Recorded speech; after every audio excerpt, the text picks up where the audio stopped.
Hola, ¿qué tal? Buenos días y bienvenidos a este espacio en contexto donde abordamos las noticias nacionales, lo que está sucediendo aquí en el mundo y también donde podemos analizar los temas de fondo y las noticias que nos permiten hacer un análisis un poco más pausado y abordar esos puntos que quedan a veces pendientes de las noticias en medio de la agenda mediática. Rita Valverde les acompaña, invitarlos también a que nos sigan a través y nos escriban a través del número de WhatsApp 7003-1234, 7003-1234, a que nos sigan también a través de nuestras redes sociales y para que nos sintonicen también a través de nuestra plataforma Diario Extra, a través de la página digital, o que puedan conseguir nuestro periódico impreso todos los días, Diario Extra. Hoy vamos a conversar sobre una problemática que está sucediendo en la Caja Costarricense de Seguro Social que tiene que ver con el salario global. Ya venimos para abordar este tema.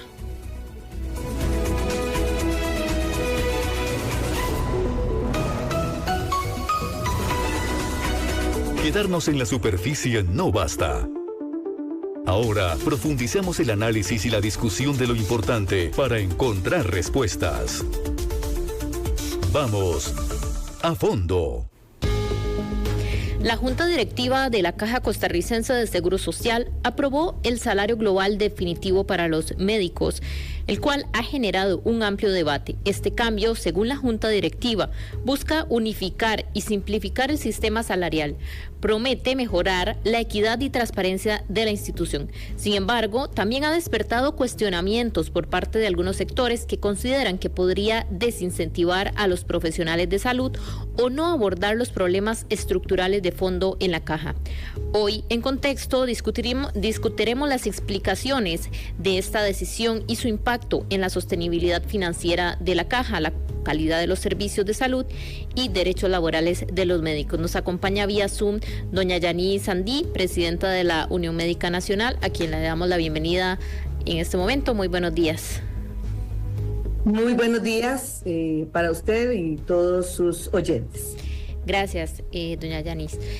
Empezar por acá. Bueno, esta decisión ha causado bastante polémica, incluso todo lo que pues se advierte que podría suceder tras la renuncia masiva de especialistas.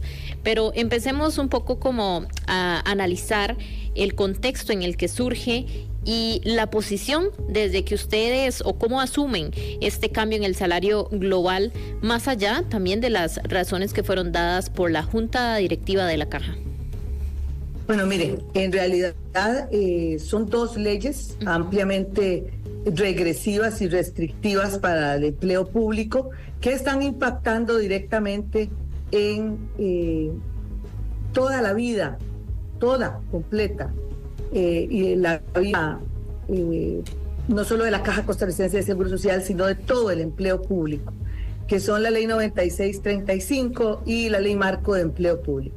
Ambas leyes han producido un impacto grave sobre los empleados públicos. La Ley 9635 tiene absolutamente todos los salarios congelados en el sector público desde el año 2018, con lo cual imagínense lo que es para un funcionario no tener un solo aumento en los últimos 6 años, y el último que se generó, que fue de 7.500 colones en la Caja Costarricense de Seguro Social, en cumplimiento con una ley de la República y que estaba pactado inclusive antes de la pandemia y que se congeló por el tema de la pandemia, generó toda una grave confusión y por decirlo de alguna manera, un terremoto dentro de la Caja Costarricense de Seguro Social para subir 7.500 colones. Eso le da a usted un panorama de la situación actual. Luego viene la Ley Marco de Empleo Público y genera la figura de salario global. Una figura a todas luces también que iba a causar un caos laboral y un caos financiero para las instituciones públicas. ¿En qué consiste ese salario global? La Ley Marco de Empleo Público genera una cantidad de familias dentro del empleo público y dice que lo mismo debe de ganar un funcionario en la Caja Costarricense de Seguro Social que en cualquier ministerio, que en cualquier universidad, que en cualquier lado. O sea, es que transversalmente todos los profesionales de un sector ganen lo mismo, según la filosofía inicial de esa ley. Una ley que violenta inclusive lo que es propiamente la autonomía de instituciones como la Caja Costarricense de Seguro Social, que tiene autonomía constitucional. Esto está provocando, lo que se dice es afectación y provocar una renuncia masiva de médicos en distintas especialidades. Esto, por supuesto, también que afectaría a la ciudadanía como tal, a la sociedad, en cuanto a la atención brindada. Doctora, cuéntenos cuál es el panorama ahorita.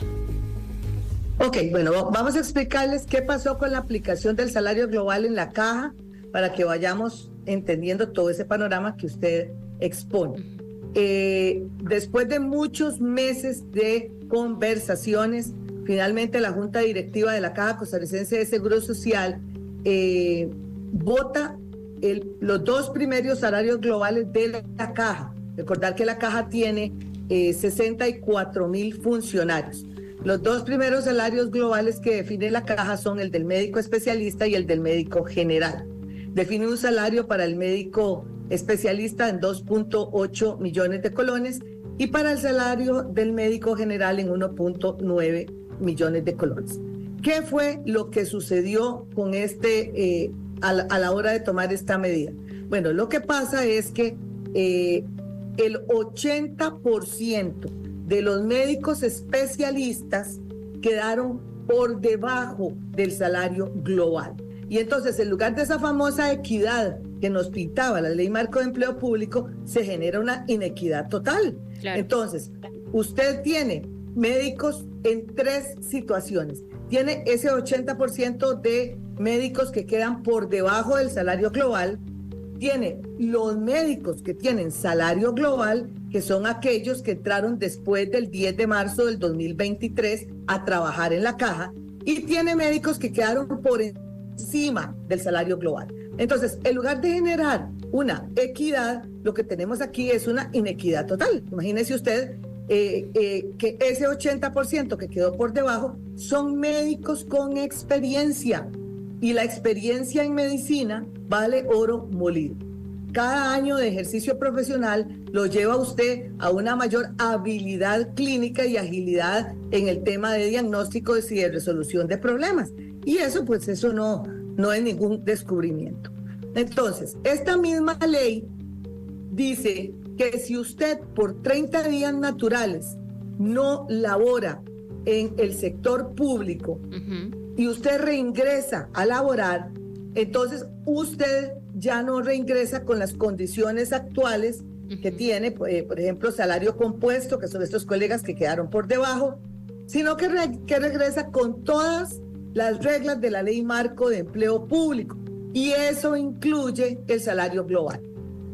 Entonces, después de un año de estar tratando de negociar esto con la institución, Unión Médica Nacional sí encontró una solución legal, pero que lamentablemente no la han podido aplicar. ¿Cuál era esa solución, doña Yanis? Ok, mire, la solución legal pasa por una figura que se llama ajuste técnico. Como usted sabe, se han generado 2 aumentos a las fuerzas policiales, absolutamente merecido aumento a las fuerzas policiales que se ha generado en este año, y además se generó el aumento salarial a los ministros de Estado y igualmente a los controladores aéreos. Cuando estos 3 aumentos, que son ajustes, ahora la ley habla de ajustes, se dieron, ya la ley estaba vigente. Entonces, nosotros analizamos la figura y vimos que es una figura que legalmente permite que las instituciones hagan ajustes en los salarios de sus funcionarios. Entonces nosotros le planteamos a la Caja, después de hacer un análisis actuarial por parte de la Unión Médica Nacional, en la que le demostramos a la institución que un médico especialista con 5 años de antigüedad tardaría 56 años en llegar al salario global a como están las cosas en este momento. Imagínese usted, 56 años. Un médico que en este momento está ganando 1.400.000, eso es lo que gana un médico especialista con esa antigüedad, tardaría 56 años con la estructura que tiene tanto la ley 9635 como la ley marco de empleo público en llegar al salario global definitivo. Y un médico que tiene 10 años de antigüedad tardaría 32 años.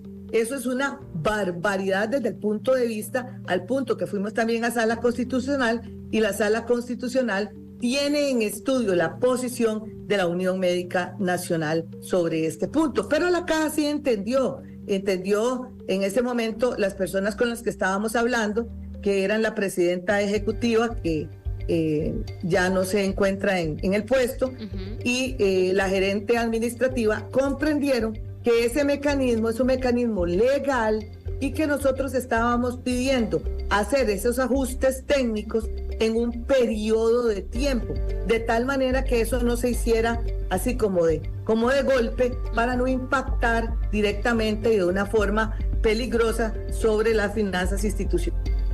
Pedimos hacerlo, inclusive que se analizara el tema de hacerlo en varios meses. Ese tema de ajuste técnico se llevó a la Junta Directiva de la Caja, y la Junta Directiva dijo, ok, está bien, y nombra una comisión y que está formada por la gerencia administrativa, la gerencia médica, actuarial y la jurídica de la Caja, para que emitieran el criterio en aproximadamente un mes desde que se dio la orden, para ver toda la viabilidad y la forma en que se iban a ejecutar esos ajustes técnicos, porque ellos sí entendieron que el ajuste técnico es una salida en la cual usted retiene el personal, lo retiene dentro de la institución, pero le dice, sí lo voy a llevar ahí para lograr superar esta injusticia a la cual usted está siendo sometido, pero no tiene que salir de la institución para hacer eso.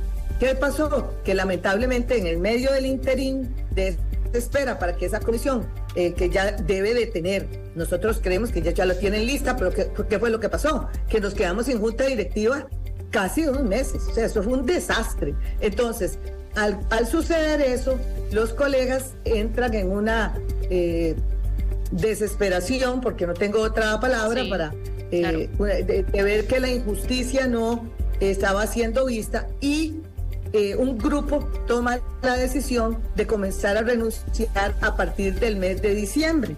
En este momento hay 77 renuncias sobre la mesa para el mes de diciembre, y un grupo que ya está renunciando para el mes de enero.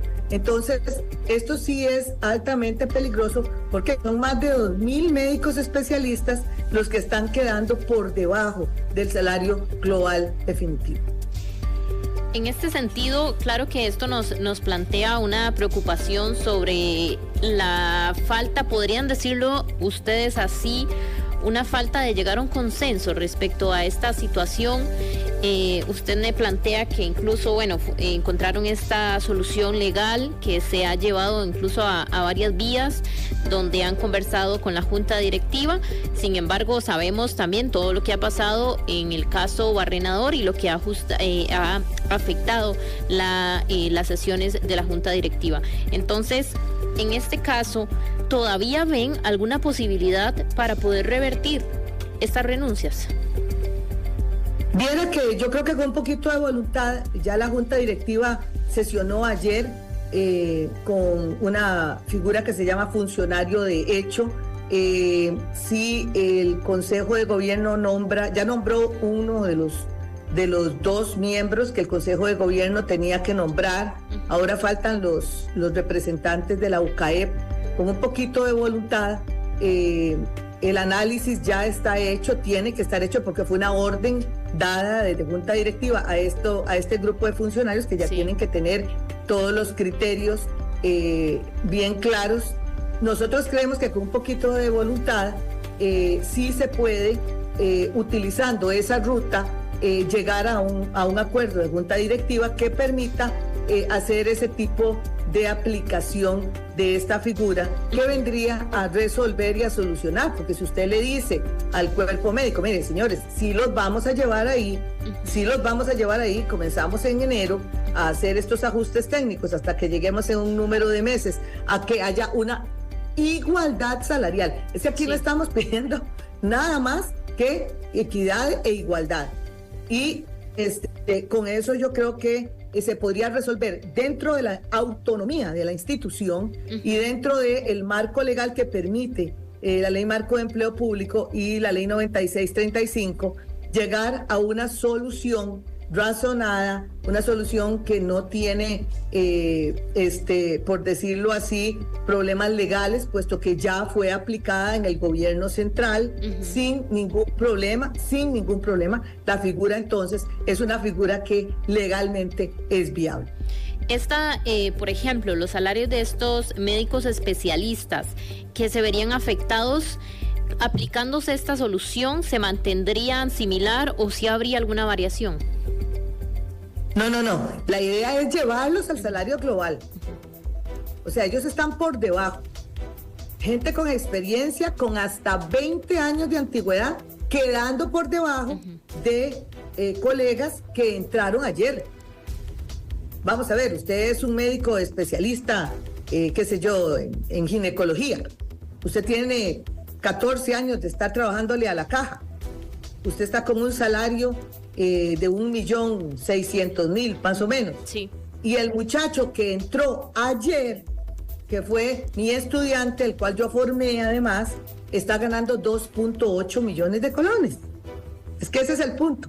Entonces, ¿en qué consiste este tema de los ajustes técnicos? Consiste en llevar a los colegas que están por debajo a igualarlos al salario global definitivo que fue definido por la Junta Directiva de la Caja Costarricense de Seguro Social. Esa es la estrategia. Sí. Es una estrategia de igualdad salarial. Además, deben de corregirse una cantidad de situaciones sobre ambiente laboral que tienen estresados a los colegas. Hay situaciones que tenemos que ver y que hemos venido hablando por años y hasta los últimos meses, digámoslo de una manera más marcada con las diferentes autoridades institucionales. Pero la falta de personal, por ejemplo, sobre todo en el tema de enfermería, es un tema atosigante, y el reducido número de especialistas que se están formando. ¿Por qué? Porque esa parte no le corresponde a la caja. Fíjese usted, la caja forma a los especialistas, pero quien debería de decirnos cuántos especialistas necesitamos en cada área es el Ministerio de Salud, que no ha hecho ese estudio. Además de eso, hay una enorme presión externa para llevarse los especialistas. Así es que la caja, además de todo, está en competencia y tiene que competir no solamente salarialmente, sino que tiene que competir con condiciones de trabajo más adecuadas y más amigables para el cuerpo médico. ¿Cómo ven o cuáles son en estas áreas de las especialidades las que se podrían ver más afectadas? Bueno, evidentemente hay especialidades, todas son fundamentales para, yo no le podría decir que un radiólogo es menos crítico en tema de valoración de trabajo que un anestesiólogo, jamás. O sea, cada especialista que está en institución cumple una función en la atención de los pacientes. Sin embargo, usted puede tener un equipo completo, pero si le falta uno, no puede llevar a cabo un procedimiento. Por ejemplo, usted puede tener un equipo quirúrgico completo, puede tener el cirujano, puede tener el asistente, puede tener el equipo de sala, pero no hay anestesia, y usted no puede operar a un paciente.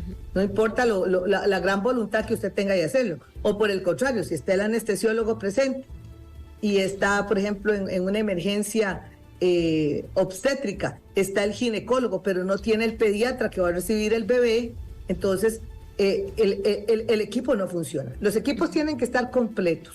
Ese es el punto.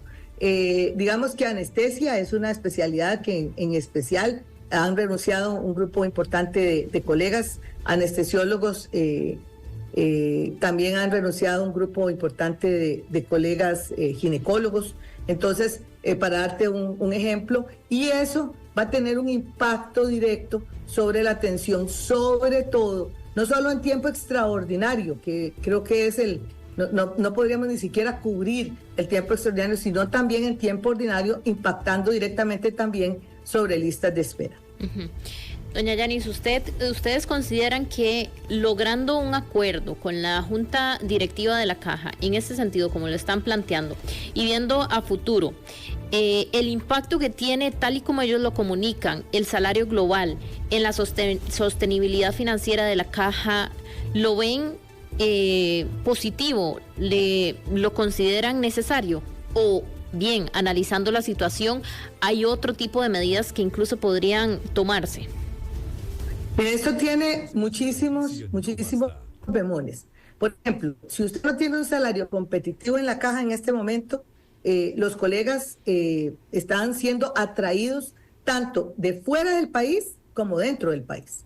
Una semana y media antes de que el presidente Bukele viniera a Costa Rica, salió un aviso en prensa, en los principales medios de prensa, a donde se solicitaban especialistas como de 22 especialidades en El Salvador, ofreciéndoles un salario competitivo, ofreciéndoles inclusive ciudadanía salvadoreña. Imagínese usted, en el momento que usted decidiera irse para allá, y otra serie de facilidades para que usted se instalara en El Salvador.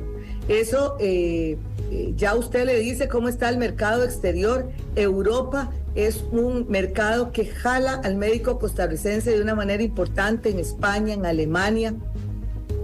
En los países del sur de Europa están jalando, ya llamando a colegas para que se vayan a trabajar a la Unión Europea. Entonces, y encima tenemos la competencia interna, que tiene instituciones públicas como por ejemplo el INSS. El INSS compite con la Caja por especialistas de todo tipo. E igualmente la cantidad de aseguradoras que están ahí afuera también compitiendo con la Caja Costarricense de Seguro Social. La Caja es una institución en competencia. Entonces, si no tienen un salario para el cuerpo médico que sea competitivo, el médico, sobre todo el médico joven, no se va a sentir atraído por trabajar en esta institución. Claro. ¿Y cómo lo ven en este sentido? Hay anuencia, hay más allá del salario global, porque es que yo creo que esto también ya trasciende un tema que incluso ha estado pendiente ahí respecto a la profesionalización, a las condiciones que se le dan y al futuro en sí del funcionamiento de esta institución tan importante para el país. Mire, la Caja Costarricense de Seguro Social es la institución, una de las instituciones más importantes para la democracia costarricense. Sin Caja comenzamos a perder nuestra democracia. Así de fácil, así de simple. Es un soporte básico de la funcionalidad de este país y lo ha sido durante 75 años y lo sigue siendo. Entonces, el hecho de que podamos conversar, y ya lo hemos hecho, ya conversamos, ya fuimos a todas las instancias que teníamos que ir para tratar de que ahorita que está nombrada la nueva presidenta ejecutiva y que ya se nombró al menos otro miembro más de Junta Directiva. Nos faltaría otro miembro por parte del Consejo de Gobierno y otro miembro y dos miembros más de la representante patronal, la UCAEP. Este es el momento urgente en que tienen que ver esta situación. Es una situación que ya la Caja caminó en su anterior junta directiva. Tampoco es que vamos a comenzar de cero.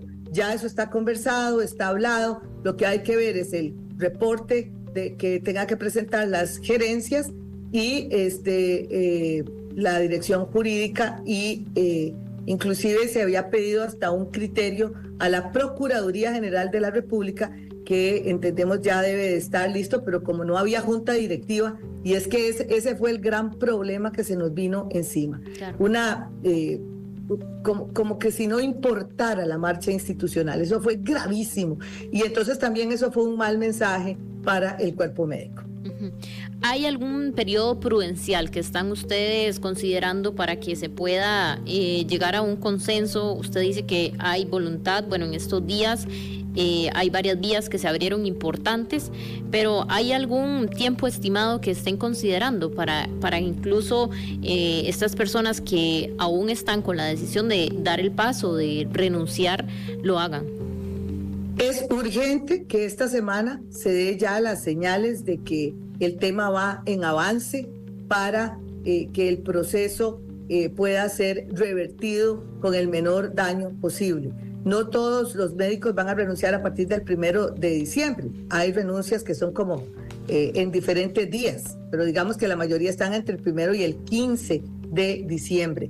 Entonces, si esta semana se dan señales claras, precisas, de que sí vamos a utilizar un mecanismo que es completamente legal desde el punto de vista que usted lo vea, para detener esta situación, evidentemente creo que es lo más prudente. Hay que moverse porque perdimos mucho tiempo, lamentablemente, y yo creo que las autoridades están claras en esto, hemos sido claras con ellos y les hemos expuesto toda la situación, que es absolutamente un panorama crítico si esto no se comienza a resolver ya. ¿Hay algún plan que consideren que está haciendo la caja de contingencia en caso de que no se avance en este sentido? ¿Lo han podido ver o incluso palpar qué se está haciendo? Ok, no hemos visto el plan de contingencia de la caja, pero vimos una ocurrencia que publicó ayer el Ministerio de Salud, sin firmas, sin nombres de quién hizo este lineamiento, que se publicó en Gaceta ayer, un lineamiento que dice que es como para paliar el impacto del déficit de especialistas que se pueda presentar. Sin embargo, pues estamos analizando apenas el documento. En la primera lectura que le dimos está llena de barbaridades, plagada de barbaridades jurídicas que no pueden hacerse de un momento para otro. Usted no levanta una piedra y saca un anestesiólogo de ahí abajo, ni tampoco un anestesiólogo que está fuera del país en una teleconsulta le va a dar una anestesia, ni va a poder resolver un problema clínico grave de un paciente. O sea, hay cosas que pues estaremos analizando y estaremos enviando un comunicado de prensa cuando nuestro departamento legal, porque eso fue ayer tarde que salió ese lineamiento en Gaceta, lo analice. Inclusive creemos que violentando la autonomía constitucional que tiene la Caja Costarricense de Seguro Social, las medidas deben darse dentro de la autonomía de la institución, evidentemente.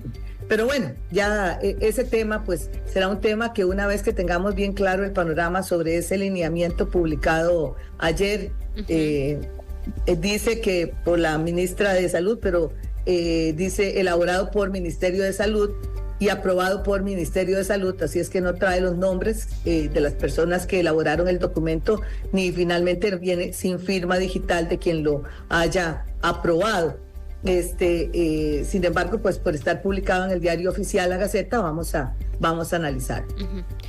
Doña Yanni Sandí, presidenta de la Unión Médica Nacional, estaremos muy atentos también a lo que pueda surgir en estos días con estas reuniones y también lo que dé a conocer la Junta Directiva. Muchas gracias por aclararnos el panorama sobre lo que está sucediendo con el salario global en la caja y también lo que podría suceder, incluso estos posibles acuerdos, ojalá que surjan en esta vía. Muchísimas gracias, doctora, por acompañarnos en este espacio. No, muchas gracias, y finalmente de la Unión Médica Nacional hacemos un vehemente llamado a las autoridades institucionales de la Caja Costarricense de Seguro Social, en especial a su junta directiva, para que con la prontitud que sea necesaria tomen las medidas para detener este proceso. Así sea. Doña Yanni Sandí, como les contábamos, presidenta de la Unión Médica Nacional. Son las 10:31 de la mañana, vamos a hacer una breve pausa. Recordemos qué pasó un 26 de noviembre de 1783, por ejemplo, y para hablar sobre estos datos nos acompaña aquí en cabina también Roger Carvajal. Buenos días, Roger. Buenos días, muchas gracias por invitarme otra vez acá a este espacio que a mí me gusta un montón porque me gusta recordar historia. A usted le gusta brindar datos curiosos de la historia y ahondar en la historia del mundo. Sí, así es. Bueno, vamos a contarles que en 26 de noviembre de 1783 el profesor de química francés Sébastien Lenormand concibe el primer paracaídas. Vámonos, contémosle un poco quién era Lenormand. Hijo de un relojero, nació en Montpellier en 1757 y estudió física y química en París. Y también se dedicó al estudio del salitre. Aprendió a utilizar los conocimientos científicos y matemáticos en la producción de pólvora. Luego, trabajó en una tienda de su padre mientras se introdujo en la comunidad intelectual de la ciudad y comenzó a experimentar con el paracaidismo, inspirado por la realización de un número de equilibrista tailandés que utilizaba un parasol para mantener el equilibrio. También había leído que en ciertos países los esclavos lo utilizaban para divertir a sus reyes, se arrojaban desde grandes alturas provistas de un parasol y llegaban al suelo ilesos debido a la resistencia del aire. Qué valientes. Sí. Experimentar de esta manera. Bueno, en ese momento los que eran esclavos o hasta los mismos bufones de los reyes buscaban la forma más creativa para entretenerlos, ¿verdad? Y los parasoles son como una especie de alas, por decirlo de alguna manera, que son como rígidas. Entonces ellos veían como los pájaros volaban y todo ese tipo de cosas y trataban de copiar exactamente eso para que los entretuvieran las personas o a las que pertenecían, porque aunque suene feo hay que decirlo que era así, o a quien tenían que entretener, ¿verdad? Entonces copiaban eso y veían cómo caer así. Y Lenormand experimenta en este sentido. Y un último dato también: antes de realizar el salto público desde el observatorio, Lenormand probó su paracaídas en animales, pero no fue hasta 1797 que realizó el primer salto de gran altura utilizando un paracaídas no rígido al lanzarse de un globo sobre París. Bueno, y es que la semana pasada justamente también hablábamos del globo aerostático y de los hermanos... ya se me fue. Sí, no me acuerdo, yo tampoco el nombre, pero hablábamos del... Montgolfier. Ok. Sí, los hermanos Montgolfier, que fueron los primeros que hicieron este viaje por París y que se atrevieron a volar en un globo de esta manera. Sí, Lenormand experimentó un poco con animales durante varios años. De hecho, del 1783 más o menos a 1785 me parece haber leído que él experimentó con diferentes animales, no solamente con perros, ¿verdad? Que era como lo más común, para tratar de ver qué tan eficiente era este invento que él había hecho, ¿verdad? Y eran paracaídas rígidos en un principio, pero voy a hacer una aclaración, y es que no fue él el que hizo el primer salto con un paracaídas que ya no era rígido en 1797, que era lo que vos decías, sino que fue Andrés Jacques Garnerin, que él lo hizo sobre París. Él fue el que lo hizo sobre París. Y él fue el que probó como el primer salto de gran altura, porque ya estábamos hablando que eran torres, ¿verdad? Y todo eso, pero de gran altura fue él el que hizo el primer salto en 1797.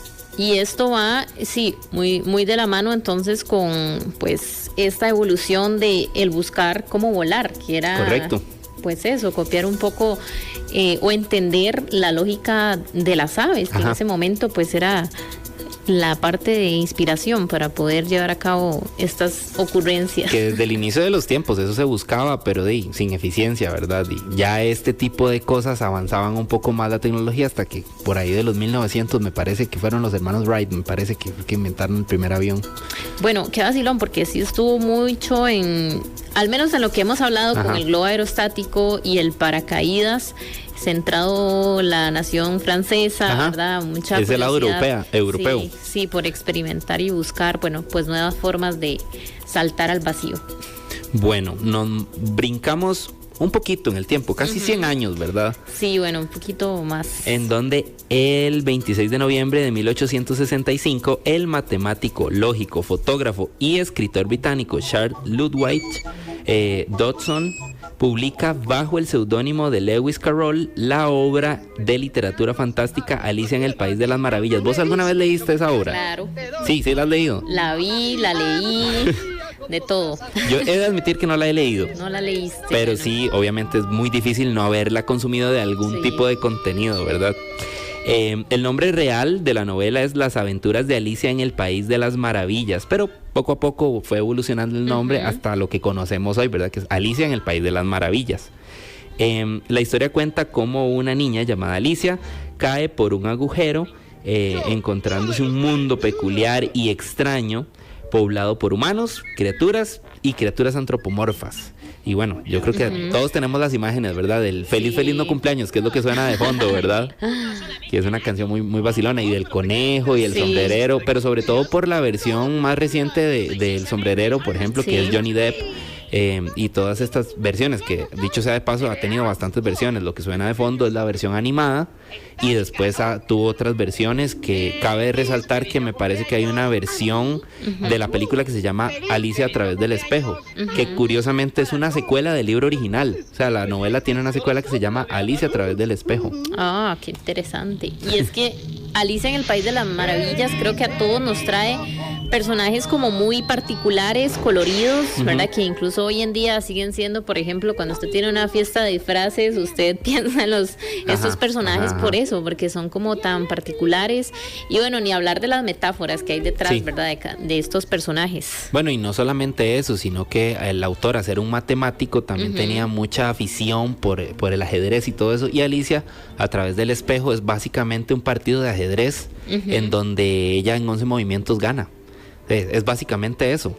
Y bueno, esas son las cosas que uno entiende luego de verla varias veces y decir, bueno, vamos, o después, posterior, o incluso el conejo, ¿verdad? Que anda como siempre con el reloj y anda tan estresado porque va a llegar tarde. Bueno, creo que eso también refleja mucho, no sé, una metáfora de la ansiedad por estar llegando siempre a tiempo, mucho particular de los adultos. Eso te iba a decir justamente, que eso se caracteriza dentro del mundo adulto, porque uno cuando está pequeño y ve eso, ve los dibujos animados y la historia en general, pero... Lo que le llama la atención visualmente. Exactamente, después uno lo empieza a analizar con un poquito más de madurez y encuentra todas estas comparaciones, ¿verdad? Y todas estas cosas, y se da cuenta de muchas otras, ¿verdad? Sí, hay muchas cosas que seguramente todavía no nos hemos dado cuenta. Bueno, cabe resaltar que solo se conservan 22 copias de la primera edición de 1865, de las cuales 17 pertenecen a distintas bibliotecas y las restantes forman parte de colecciones privadas. Qué interesante, a la gente que le gusta todo esto de coleccionar, por ejemplo, saber que usted tiene una de esas pocas. Sería muy chido. ¿Dónde estarán distribuidas en el mundo? Habría que buscar. Tal vez los museos, tal vez, supongo. En bibliotecas, me imagino que de renombre. Sí. Sobre todo. Bueno, eso es una tarea, buscar dónde están repartidas esos primeros originales. Y ver si se pueden consultar, porque a veces están bajo un cierto cuidado para que no se deterioren, ¿verdad? Claro, por la edad. Claro, su conservación, importante. ¿Qué más sobre esta película, Roger? Ya... No, de eso en general, y que hay una versión animada que yo creo que es una de las más conocidas, ¿verdad? Que es lo que estábamos hablando y que es la que todos consumimos en algún punto, pero poco a poco el llevarlo a la pantalla grande implica que la visión del director se refleje también. Entonces eso refleja mucho la parte más nueva, en donde hay películas un poquito más oscuras que tocan otros temas ya tal vez más adultos que tal vez la versión animada no los tocaba. Y bueno, ahora que decías si se había leído, que por ejemplo no, que has visto pero no has leído la versión, sí me acuerdo como que es un poco, tenía algunos otros detalles que bueno, que por lo general es lo que pasa cuando uno luego ve una película y lee, que puede captar algunas cosas pues más claro y hay más detalles, hay más explicación, hay más profundidad. Y en este sentido, bueno, también a todos los que les gusta leer, para que la lean y no se queden solamente con la parte visual. Bueno, pero avancemos a los 1942. ¿Qué pasó? Sí, nos vamos a 1942. Esta vez en Estados Unidos nos situamos porque se estrena la película Casablanca en Estados Unidos, dirigida por Michael Curtiz y protagonizada por Humphrey Bogart. Y narra un drama romántico en la ciudad marroquí de Casablanca bajo el control de gobierno de Becky, y el desarrollo se centra en el conflicto de Rick entre el amor y la virtud. Rick deberá escoger entre Ilsa y hacer lo correcto. Su dilema es ayudarla o no a escapar de Casablanca junto a su esposo. Uno de sus líderes de la resistencia para que éste pueda continuar su lucha contra los nazis. En su tiempo la película tenía todo para destacarse, sus actores renombrados y guionistas notables. Sin embargo, ninguno de los involucrados en la producción esperaba que pudiese ser algo fuera de lo normal. Y también sería nominada posteriormente fue nominada a 8 premios Oscar. 8 premios Oscar. Y ganó 3. Ganó 3, dentro de los cuales uno estaba mejor película, sí. Bueno, yo creo que esta película a nivel de cultura general sí, es una que está como, por ejemplo, de la mano con El bueno, el malo y el feo de los westerns, ¿verdad? Dentro del nivel de importancia. Y también como con El viento se llevó, lo que el viento se llevó y eventualmente también El Padrino. Creo que entra dentro de esa categoría y cualquier persona que estudia cine conoce esta historia. Personalmente yo no la he visto, francamente, pero yo sé que pertenece a cultura general y que es importante para todo ese tipo de personas. ¿Vos la has visto? No, yo no la he visto. Pero sí habías oído hablar de ella. Sí he escuchado, pero sin embargo, justamente para las películas de culto, por ejemplo, El Padrino es una trilogía, bueno, hay que sentarse, hay que tomar su tiempo, hay que querer y tener la disposición para sentar a... Y es que son películas muy profundas que hay que sentarse también no solo a ver, sino que hay que analizar claro. Diálogo por diálogo, porque son obras de arte dentro de las cuales se reflejan muchas cosas, ¿verdad? Que hay mucha investigación y hay mucho trabajo detrás de los guiones y de la forma en la que fueron concebidos, ¿verdad? Sí, y es interesante porque según lo que estábamos diciendo, a pesar de que al inicio como que no se tenía certeza de cuál iba a ser la respuesta, poco a poco más bien fue ganando terreno y posicionándose, ¿verdad? Como una película incluso entre las mejores listas, claro, películas de la época. De hecho, la crítica la admiró en su momento y todavía, como te digo, hoy pertenece a una parte importante de los referentes para todas las personas que estudian, y que la crítica aún sigue considerando que las actuaciones eran bastante convincentes, que eran bastante realistas y que reflejaban muy bien todo lo que los personajes sentían. Por eso yo creo que pasó más a la historia en ese aspecto, en actuación, ¿verdad? Y también el contexto, ¿verdad?, en el que sale, que es mucho marcado por la Segunda Guerra Mundial, que incluso, bueno, habla de los nazis y de todo, pues este papel que tuvieron. Que mal. Hasta cierto punto es más como una campaña también, ¿verdad? Que en ese momento se daban mucho las películas de ese tipo. Sí, que reflexionaba o que... hacía reflexionar más bien a las personas estadounidenses. Claro, y que incluso pues con una posición o una intención muy marcada. ¿verdad? Correcto, sí. Bueno, pero avanzamos a 1991 y vamos a hablar de un grande de la música, nada más y nada menos que el rey del pop. Claro. Michael Jackson. En 1991, este cantante publica el álbum Dangerous. Alegremos un poco la mañana con Michael Jackson. Bueno, suena de fondo. Ahí súbamele, Ron, con un toquecito. Una de mis canciones favoritas de Michael Jackson. Sí. Esa canción es Black or White, que pertenece a este álbum.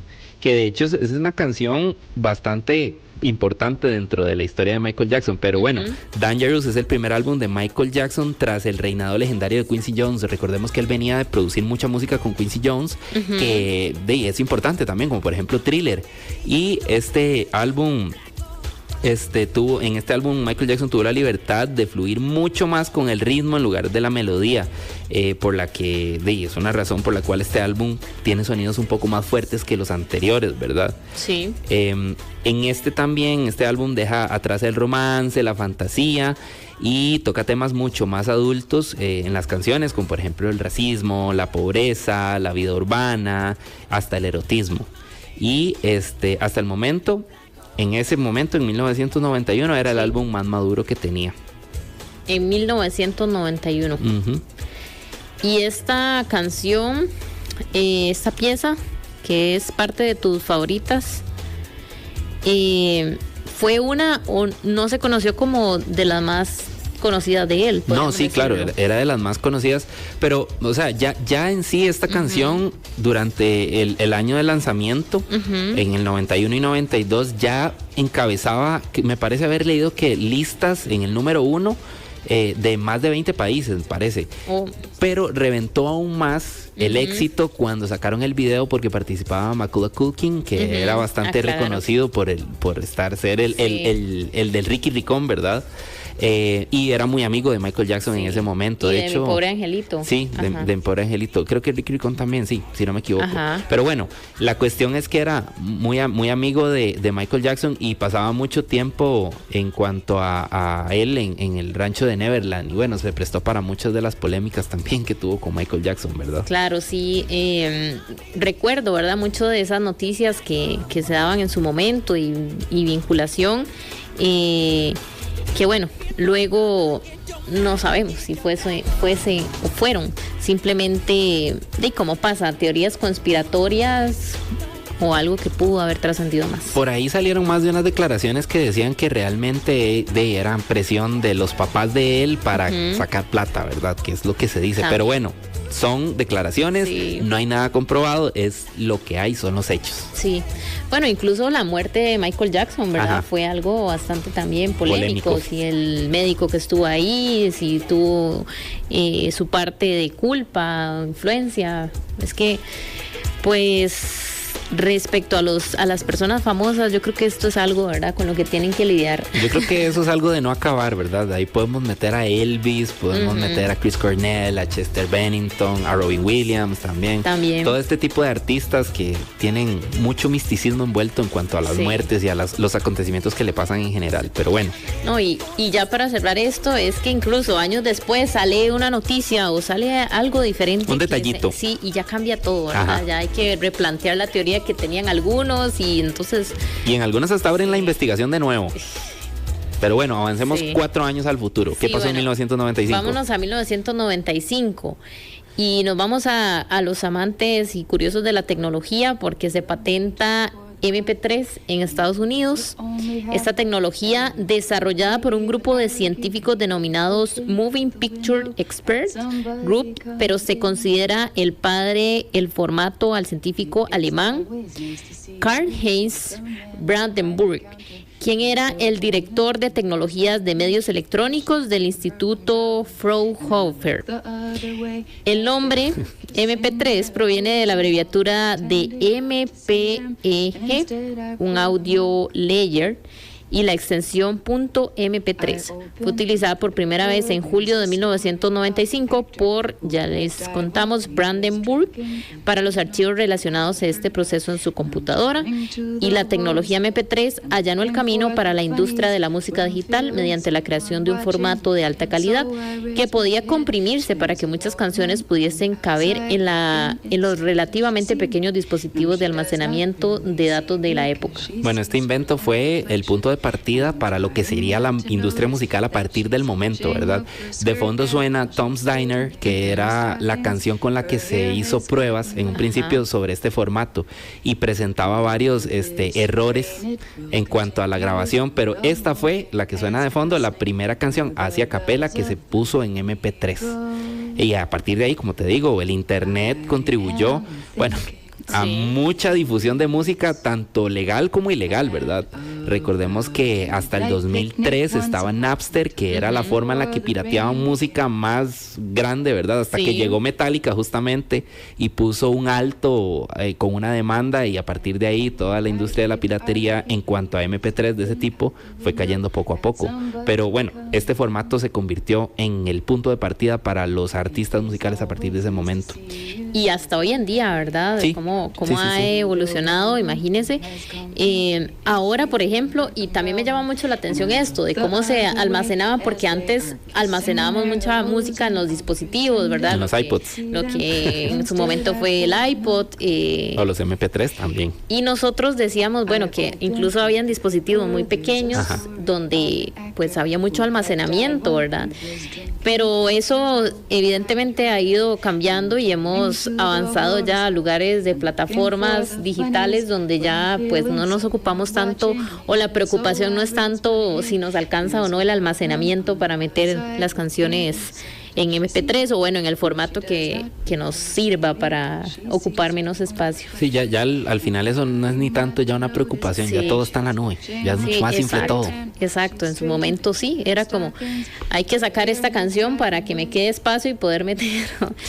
Entonces, bueno, es interesante cómo este camino, ¿verdad? De todo lo que ha sido la tecnología, en su caso también la música digital, cómo hemos llegado hasta hoy en día y estos inventos que han trascendido, porque bueno, hay muchos que incluso se mejora, está el MP4 también, Sí, ¿verdad? sí, pero el MP4 es un formato para video principalmente. Es importante resaltar que se patenta en Estados Unidos el MP3 porque al concebirse en Alemania se había de hecho creado, me parece que en julio, por ahí del 20 y algo de julio, si no me equivoco. Y eventualmente llegó la patente a Estados Unidos ese mismo año, ¿verdad? Pero llegó a Estados Unidos y es en Estados Unidos donde se patenta y eso es lo que se pasó hace años, ¿verdad? Un 26 de noviembre.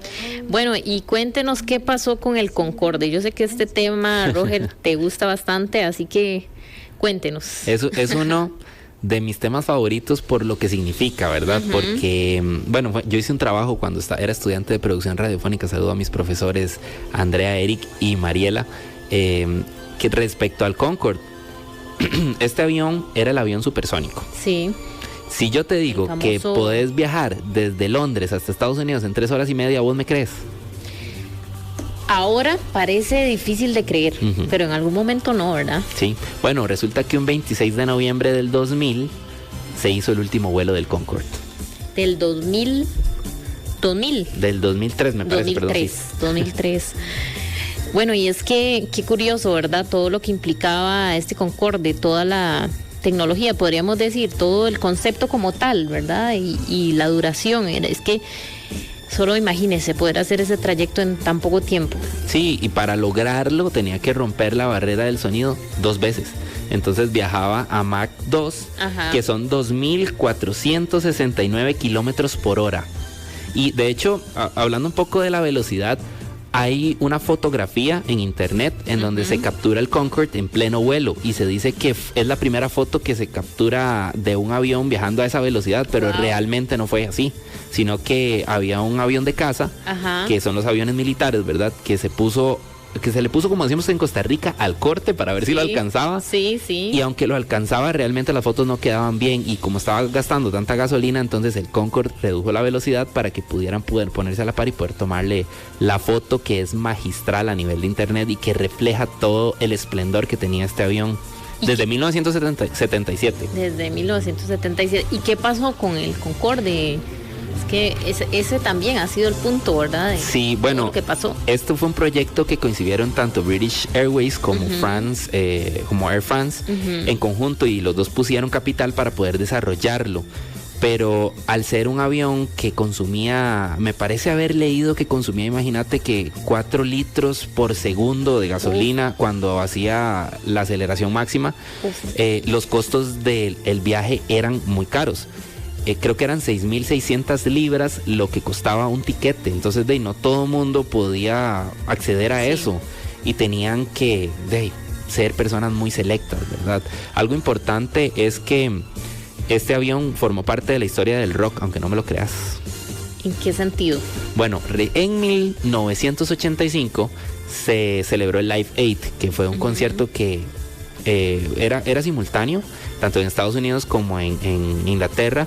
En Estados Unidos se celebraba en Filadelfia y en Inglaterra en Wembley, y integró a artistas como Queen, como Led Zeppelin, ¿verdad? Pero alguien muy importante fue Phil Collins, que abrió el concierto en Londres, en Wembley, con sus éxitos, y posteriormente a la presentación viajó a Estados Unidos en un tiempo récord para ir a cerrar el concierto de Estados Unidos que se estaba celebrando al mismo tiempo. Y cerró con una reunión de Led Zeppelin, que en ese momento tenían años separados después de la muerte de Bonham, ¿verdad? Y él fue el que hizo la batería de las canciones junto con otro baterista más para poder completar la Eso era presentación. como lo más parecido a teletransportarse. Es algo así. Durante el viaje él iba estudiándose las canciones y todo, y llegó al concierto. Y bueno, por eso también todo lo que implica ese hecho, el 13 de julio de 1985 pasó a la historia, y los 13 de julio se celebran el Día del Rock. a nivel mundial. Pero bueno, en el 2000 tuvo un accidente el Concorde, en donde cuando iba haciendo la carrera para despegar, Sí. Se atravesó un pedacito de metal de 30 centímetros más o menos en la pista, y al caer en la llanta del avión golpeó uno de los motores después, donde salió impulsado, e hizo que tuviera fuego el motor y que se propagara a los otros motores, y ya no podían frenar porque necesitaban por lo menos 300 metros para frenar y solo quedaban 200 metros de pista. Entonces no les quedaba más que despegar o estrellarse en tierra, y cuando despegaron fueron cuestión de 5 minutos para que cayera en las cercanías del aeropuerto. Es decir, o sea, ninguno de los otros puntos que hablamos antes, el hecho de que no fuese accesible para todo el mundo, el consumo de combustible alto, no fueron determinantes para que saliese del mercado de funcionamiento, podríamos decirlo así. En realidad fueron un conjunto de cosas. Sí. O sea, no solamente fue el accidente, sino también que no puedes financiar una operación con poquitas personas viajando, ¿verdad? Creo que fueron 5,000 vuelos en total y como 5 millones de pasajeros entre Air France y entre British Airways que conformaron los vuelos, y para un periodo de casi 30 años, si no me equivoco, eran muy poquitos. Aquí la pregunta es, Roger, si algún día volveremos a tener algo similar. A como va la tecnología, no lo dudaría. Sí. Y con mejoras. Y más económico y accesible para todos, ¿verdad? Eso es fundamental, sostenible también, porque pues también ahora como estamos a nivel mundial y con todo el cambio climático, pues estas cosas son importantes para las empresas también. Claro. ¿Verdad? Bueno, cerramos esta sesión. Esperemos que les hayamos ampliado un poco su conocimiento sobre lo que pasó un 26 de noviembre de varios años. Y muchas gracias, Roger, por acompañarnos en el espacio. No, hombre, vos por invitarme. 11 de la mañana, vamos a una breve pausa comercial y al regresar vamos a conversar sobre algunos consejos que le pueden servir para cubrirse de las amenazas de ciberseguridad. Ya regresamos. Ya viene la época donde nos pagan el aguinaldo, donde hay dinero moviéndose en las calles, pero también en nuestras cuentas. Y en estos días los ciberdelincuentes aprovechan esta oportunidad para hacerse de la suya y debido o aplicando una serie de técnicas pueden afectar a las personas.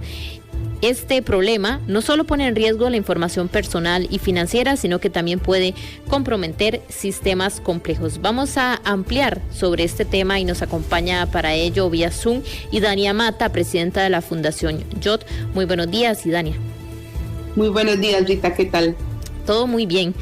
Gracias. Solo aclarar que soy directora de la Fundación, la presidenta es Paula, pero se encuentra fuera del país. Ok, directora de la Fundación YOT. Muchas gracias pues por acompañarnos y bueno, de una vez conversarles a todos, porque creo que en este sentido lo más que podamos tomar precaución para lo que viene, que es una época, sabemos, de mucho movimiento comercial, de que hay dinero en las calles, pero también en las cuentas, porque ahora no solamente es el efectivo, ¿verdad? Que ya ahora mucha gente ni siquiera pues anda el efectivo. Es que todo esto ha ido evolucionando a las plataformas y es un poco complejo a veces entender cómo podemos tomar medidas para prevenir ser víctimas de ciberdelitos, podríamos decirlo así.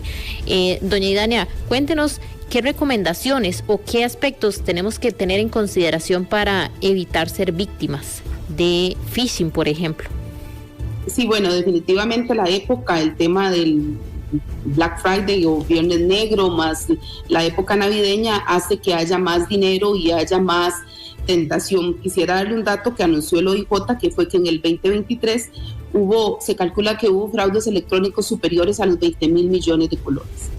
Quizás algunos de los consejos más importantes es estar prevenido. Y el phishing, como usted menciona, que es acceder a enlaces o links falsos o links que quieren robar información personal, es uno, digamos, de los que más se da, ya sea a través de mensajes de texto, a través de correos electrónicos, simulando ser una institución sólida o confiable.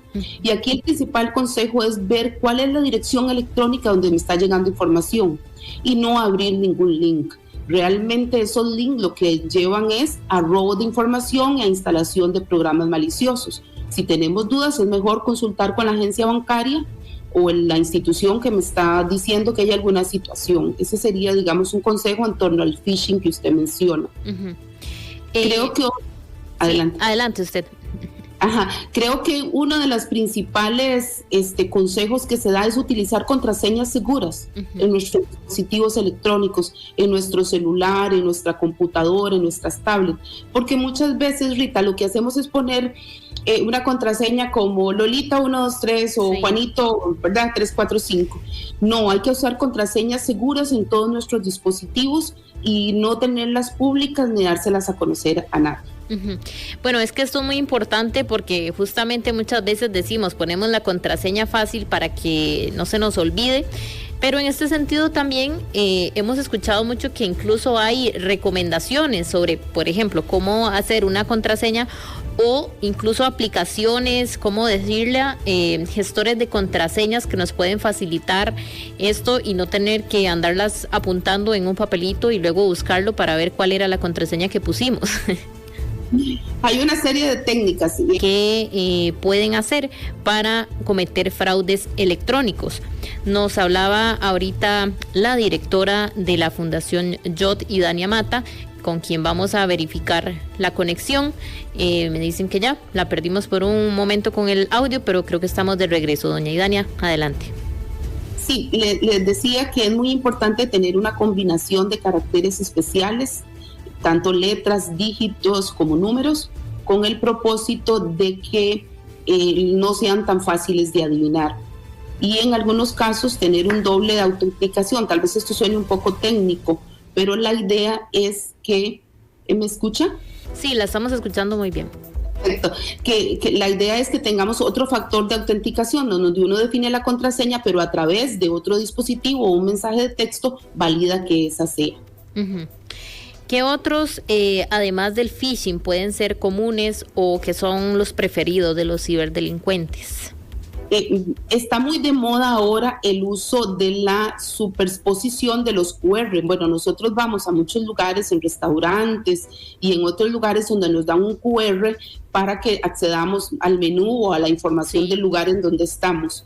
Hay muchos delincuentes que están superponiendo encima otro QR, que es un QR malicioso, que mientras usted está navegando en la página esa, los delincuentes están navegando en otra página. Entonces, no acceder QRs en la calle, ojalá puesto en algún material firme del lugar en donde está visitando, para evitar que alguien superponga un QR.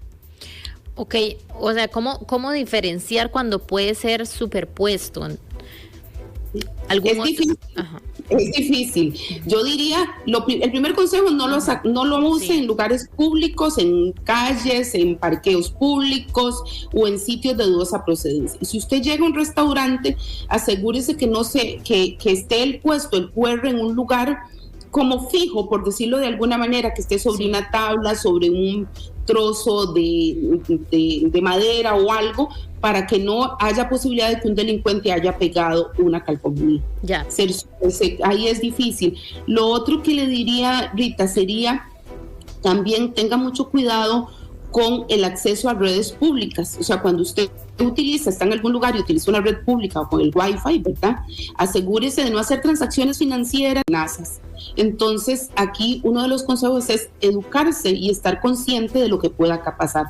Yo diría que la tarjeta de por sí sola no necesariamente podría representar un peligro, pero si usted brinda sus datos de la tarjeta a otras personas, ya sea vía correo, vía un WhatsApp o vía otras formas, sí corre peligro.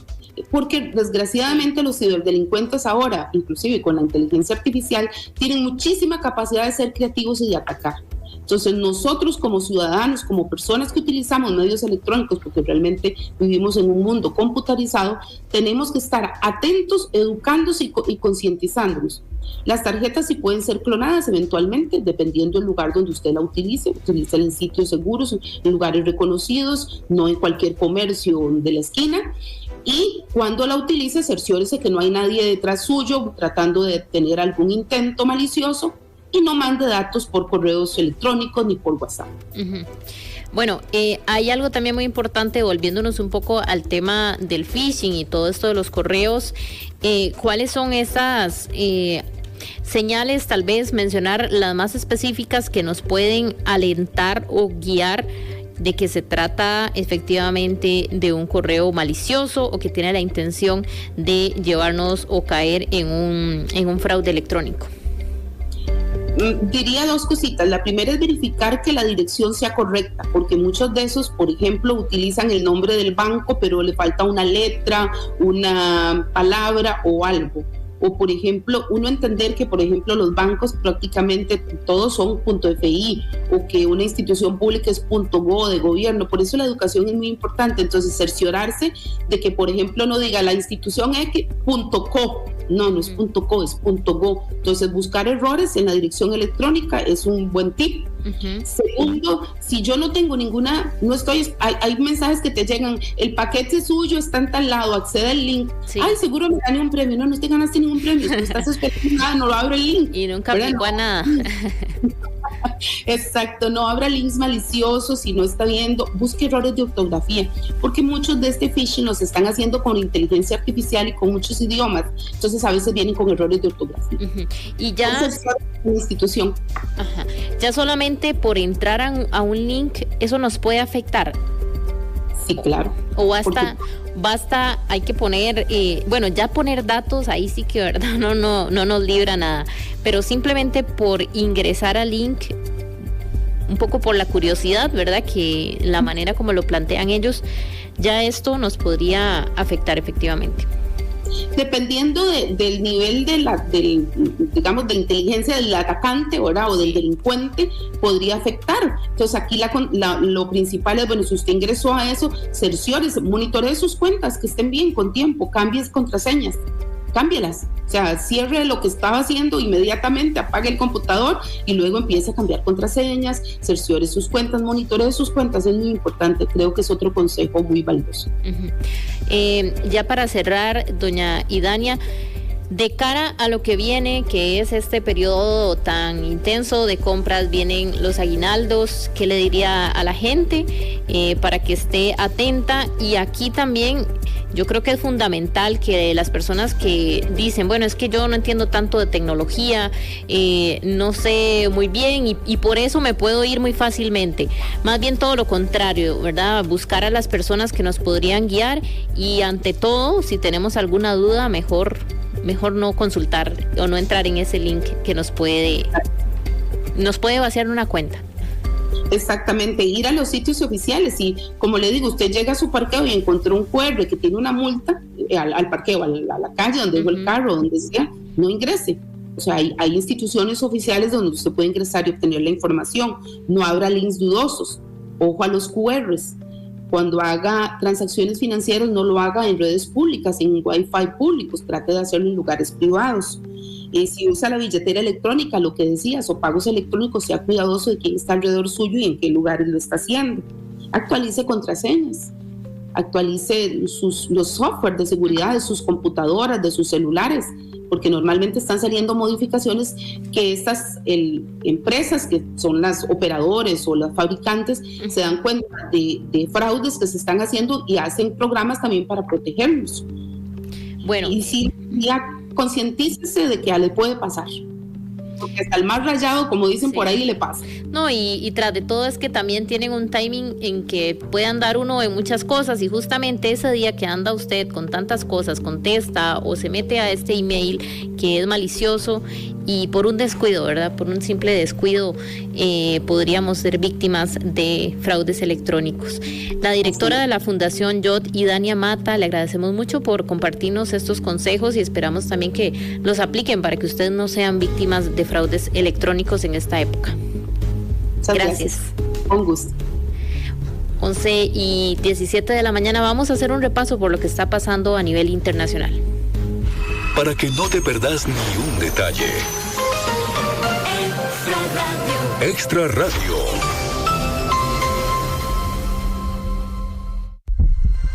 Nos acercamos al corazón de las noticias mundiales para escuchar el Latido Global por Extra Radio. ¿Qué está pasando a nivel internacional? Ya nos acompaña aquí en cabina Luis Frer, también para ampliarnos sobre todas esas noticias, el experto en el mundo. No. Ya, no. Nos gusta el tema, pero ¿qué va? Eso es una palabra muy grande, muy fuerte, Rita. Bueno, experto. Apasionado por las noticias internacionales. Nos gusta, nada más así. Tratamos un curioso por todo lo sí, mejor así. Y tratamos de educarnos un poquitito en esa parte y tratar de llevarles a ustedes también esa parte noticiosa internacional, que hoy veo que escogió unos temas bastante interesantes. Bueno, bastante, podríamos decir, un poco polémicos también. Empecemos con el presidente de Chile, porque el presidente de Chile, Gabriel Boric, enfrenta una denuncia por el presunto acoso sexual a una mujer hace más de 10 años. Él niega categóricamente, según revela su defensa este martes, y dice que los hechos se remontan a julio del 2013, cuando Gabriel Boric, de 27 años, porque recordad que es un presidente relativamente joven, ¿verdad? Si pudiéramos pues decirlo así, en ese entonces hacía la práctica profesional de sus estudios de Derecho en la ciudad de Punta Arenas, en el extremo sur de Chile. Un año después fue electo diputado por la zona. Dice que fue allí donde conoció a la mujer que hoy lo acusa de acoso sexual y difusión de material privado, de acuerdo a la denuncia que fue presentada el pasado 6 de septiembre. El abogado defensor del mandatario, Jonathan Valenzuela, sostuvo que es el presidente Boric el que fue acosado a través del envío de decenas de correos electrónicos, uno de ellos con imágenes de carácter explícito. Y de acuerdo al profesional, los correos fueron entregados a la fiscalía y son meridianamente esclarecedores de la situación de acoso en la que el mandatario dice ser más bien la víctima y no el acosador. Sí, lo cierto es que en efecto es una investigación que ya lleva adelante la Fiscalía de Chile, que tendrá que determinar cuál es la realidad de lo sucedido. Como nos comenta Rita, pues ambas partes manifiestan ser las víctimas de lo sucedido. Sí, tendrá que venir, ¿verdad? Su debido proceso. Su proceso y su investigación, y hubiera sido bueno que bueno, en ese momento no era presidente Gabriel Boric, pues hiciera la denuncia correspondiente cuando recibió sus correos. Eso hubiera ayudado en este momento. Es que pero el tema es que se lleva adelante la investigación y tendremos que esperar. Sí es un tema que vamos a tener que darle seguimiento al presidente chileno Gabriel Boric. Sí, porque incluso estos procesos, ya estando, ¿verdad?, dentro de una posición como esta, pueden tener su podríamos decir, su complejidad. Incluso, bueno, es parte de la noticia que viene también, un expresidente que será nuevamente presidente y que ha estado también involucrado en polémica. Tiene la complejidad de los años que han transcurrido, lamentablemente, y también del puesto de la persona, que en este caso nos referimos a un presidente, en este caso es Chile, pero como dice Rita, pues también pasa en Estados Unidos con Donald Trump, varias grandes causas que tenía, en total 4 por enfrentar. El presidente, una ya la había enfrentado en Nueva York y de la cual había sido condenado, pero bueno, todavía faltaban 3. El asunto es que ahora ya cambió todo.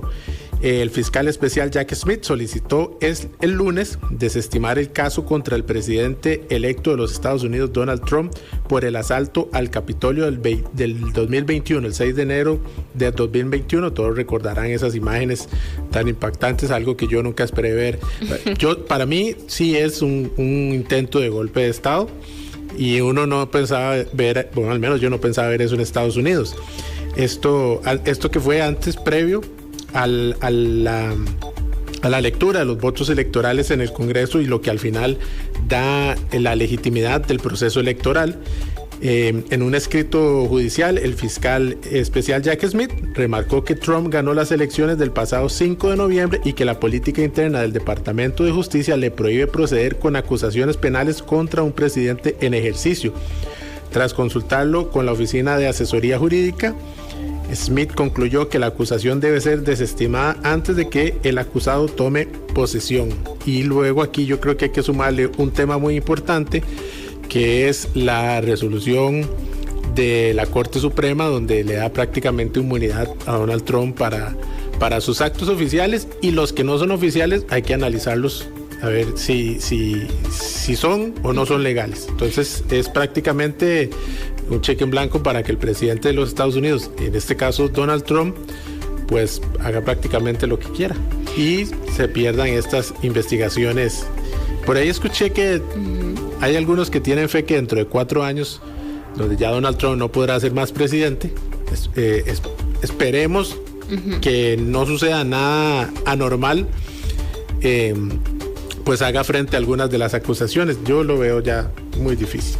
Sí, es que justamente es un momento en el que muchas de esas acusaciones, bueno, el año pasado también se hablaba de la acusación por el abuso sexual también que hubo contra una... Tiene varias, sí, y de hecho que también fue condenado por una de esas donde tuvo que pagar, si no me equivoco, 500 millones tenía que pagar de dólares. Y tiene varias acusaciones en efecto por temas de acoso. Sí, bueno, justamente es esto, Luis. Sabemos que las personas que llegan al poder pues tendrán sus cargos también, sus cosas en el pasado, y que pues ahí es donde se prueba, ¿no? O sea, cuánta transparencia y cuánta anuencia hay por parte de la persona que esté siendo, pues, atravesando un proceso judicial, para que esas herramientas que a veces utilizan muy a conveniencia, ¿verdad? Que es como la inmunidad, pues trascienda y no solamente sea una estrategia para evadir esa justicia. Y ahí es donde nos toca también a nosotros como electores en cualquier país democrático, pues también ponerle atención a ese tipo de bueno, en el caso de Donald Trump ya se conocían todos o muchos de los problemas legales que iba a enfrentar, y aún así, bueno, el pueblo norteamericano arrasó. En su mayoría hombres de color piel blanca, escogieron a Donald Trump para otro nuevo mandato. Es parte de lo que pues vemos y parte, ¿verdad?, de ese resultado que, Luis, la verdad es bastante contundente, sí, a pesar de Si vemos tal vez el conteo de votos electorales se ve más cerca, pero cuando uno puede analizar los resultados estatales, cuando ya uno va de lleno y ve los números, se da cuenta que en efecto la elección de Donald Trump fue, como dices, arrasadora en todo sentido. Y bueno, ya tendrá el Partido Demócrata ver cómo se levanta de esta... Algo que seguiremos analizando. Bueno, yo voy a pasar a Francia más bien, porque justamente en estos últimos, podríamos decir semanas, pero días, ayer que por ejemplo se realizó el día se conmemoraba el día de la eliminación de la violencia contra la mujer, la Fiscalía francesa pide 20 años de prisión contra Pelicot por drogar y violar a su mujer. Bueno, este caso ha dado la vuelta al mundo porque ha sido un ícono de cómo esta mujer que denunció a su esposo por haberla drogado y aprovechado de ella durante muchos años. Es que mientras ella estaba bajo estos efectos, él se dice que invitaba incluso compañeros, otros hombres, para que llegaran a abusar a su esposa. La Fiscalía este lunes de Francia, la Fiscalía francesa pidió el lunes la pena máxima, es decir, 20 años de prisión contra Dominique Pelicot por drogar durante una década a su ahora exmujer Giselle, para violarla junto a desconocidos, unos actos que calificó de abyectos. Este mediático proceso, cuya cobertura ha dado la vuelta al mundo, entró el lunes en su recta final con el pedido de penas para los 51 acusados, uno de ellos juzgado en rebeldía, etapa clave que debe prolongarse durante 3 días. Tras 11 semanas de juicio, el pedido de penas coincide ayer, lunes 25 de noviembre, con el Día Internacional de la Eliminación de la Violencia contra la Mujer. A sus 71 años, la denunciante, o más bien el acusado, vamos a ver, aclaremos. A los 71 años, la demandante Giselle Pelicot se convirtió en un símbolo feminista. Dice estar muy emocionada por los resultados, y hay una frase muy significativa que ella usó incluso, que es: la vergüenza debe cambiar de bando. Es parte, ¿verdad?, de lo que a través de este juicio ella pues se ha empoderado, porque sabemos que este tipo de situaciones no son fáciles de llevar incluso a compartir, y más que todo es que ha trascendido. Es que ya es un asunto mundial, en efecto. Fue de conocimiento mundial el caso, y se ha informado de esa manera, y ha estado, de hecho, que es curioso, porque si decís Pelicot, normal, o sea, la gente en este momento, en estas semanas, lo puede enlazar con el caso de Giselle Pelicot, que también espero ojalá se pueda cambiar el apellido, porque viene de su marido Dominique Pelicot. Te voy a decir algo que me ha llamado mucho la atención, que algunos medios, en este caso aquí lo tengo, la DW en español sacó una información en Instagram que dice que de los 51 hombres acusados por violar a esta mujer, 36 de los 51 aseguran tener una excusa válida para que esto haya sucedido.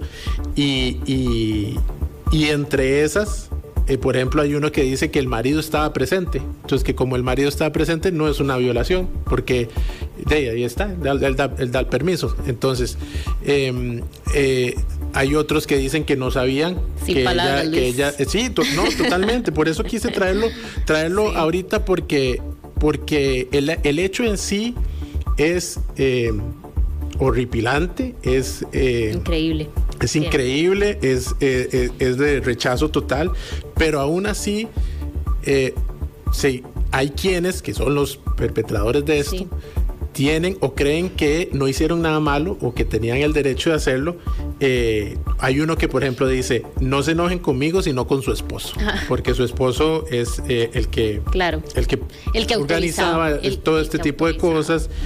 Otro dice: yo no forcé a nadie, pensé que ella formaba parte del juego, como si fuera un juego. O sea,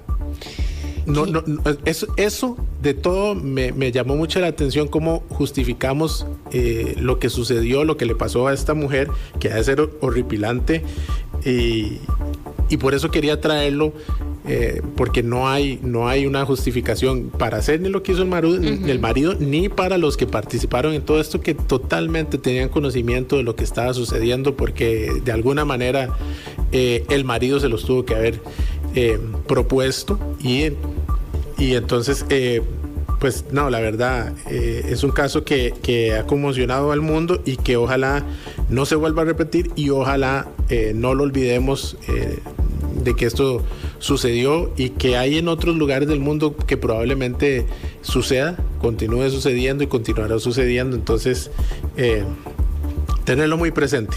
Sí, muy lamentable. Es que, no sé, hay muchos adjetivos que podríamos utilizar. Indignante, repulsivo. Y parece que el esposo no tiene mayor remordimiento, porque también estando en el juicio dijo: soy un violador, al igual que los otros que están en esta sala. Entonces no creo que él se pone peor cada vez. Tenga así. Y bueno, ojalá ella pueda salir de esto, y si se convierte en una voz, en una ayuda para otras mujeres, y si sirve para que otros hombres pues eviten este tipo de comportamientos, pues ojalá. Sí, Luis, tenemos que ir ya a nuestro breve pausa comercial.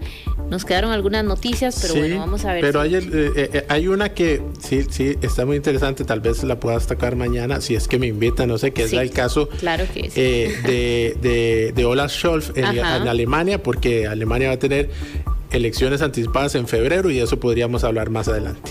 Bueno, ese es tema para estos próximos días. Les prometemos que les vamos a ampliar sobre lo que está pasando en Alemania. Vamos a ir a una breve pausa comercial. Les vamos a contar luego también lo que está pasando en el país, con todo esto también del rescate del accidente aéreo que sucedió ayer, muy lamentable, en la zona de Escazú. Ya regresamos.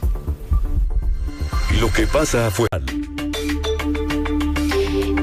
El reciente accidente aéreo en Pico Blanco de Escazú movilizó a decenas de rescatistas en una operación que se extendió por más de 12 horas. La Cruz Roja logró rescatar con vida a una mujer de 31 años, quien fue trasladada al Hospital San Juan de Dios mientras las labores de recuperación de los cuerpos continúan. Para ampliar sobre este tema nos acompaña vía telefónica Luis Estrada, rescatista de la Cruz Roja costarricense. Muy buenos días, Luis. Hola, buenos días, para servirle. Gracias. ¿Nos podría brindar una actualización de lo que se está realizando en este momento? Sabemos que se logró el rescate de la mujer de 31 años, sin embargo, la operación con el rescate de sacar los cuerpos continúa a este momento que pues ha trascendido. Sí, bueno, la operación la dividimos en dos partes. Una parte que era el manejo del paciente, el rescate como tal, que duramos aproximadamente unas 8 horas, y la segunda etapa, que es la parte de recuperación, que también la veníamos planificando para horas tempranas del día de hoy, que todavía se sigue en esa parte de operación. Uh-huh. A este momento han sacado ya algunos de los cuerpos, ya han logrado extraer. Tenemos algunos problemitas con la señal. Vamos a ver. Recordemos que las labores de rescate se están realizando en Tarbaca para la extracción, la recuperación de los cuerpos accidentados en este accidente aéreo, valga la redundancia, allá en Pico Blanco, en el sector de Santa Ana. Ya vamos a restablecer la comunicación con el equipo de rescatistas que está haciendo estas labores desde la tarde de ayer, cuando se dio la voz de alerta a eso del mediodía de que una aeronave se había extraviado del sector de Pico Blanco. Posteriormente fue encontrada, se fue ubicada la aeronave a eso de las 2, 3 de la tarde, y posteriormente un equipo de rescatistas fue ingresando a la montaña, un lugar de difícil acceso, para hacer la recuperación de los cuerpos y determinar si había personas con vida, que finalmente había una. Uh-huh. Don Luis, lo tenemos de vuelta con la señal. ¿Nos escucha bien? Sí, perfecto. Okay. Como les comentaba, sí, la situación se empezó a manejar desde horas tempranas de hoy, la planificación de lo que es la parte de recuperación de los cuerpos, empezando con la autorización del organismo de investigación judicial para el empaquetamiento y posteriormente la movilización a una zona segura. Uh-huh. Don Luis, ¿cuántos cuerpos dice que se han extraído hasta esta hora?